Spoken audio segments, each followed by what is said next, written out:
առաջին անգամ է, երբ Ադրբեջանի նախագահը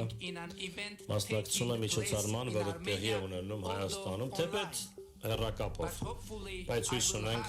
որ հնարավորություն կունենամ այցելելու Ադրբեջան 2028 թվականին, երբ Եվրոպական քաղաքական համայնքի 10-րդ գագաթնաժողովն այնտեղ անցկացվի։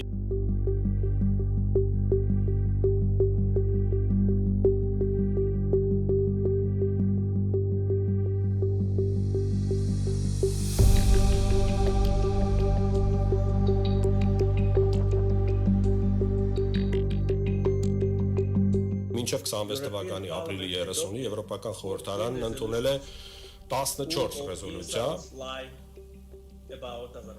որոնք շատ վիրավորական կերպով ստում են Ադրբեջանի մասին։ Եվրոպական խորհրդարանը թիրախավորում է Ադրբեջանը, տարածելով զրպարտանք եւ սուտ։ Կանայի արագարձականքել եւ ընդգծել, որ Եվրոպական խորհրդարանը ուղղակիորեն ընտրված ներկայացուցիչներով ժողովրդավարական մարմին է, որի բանաձևերը ընդունվում են մեծամասնության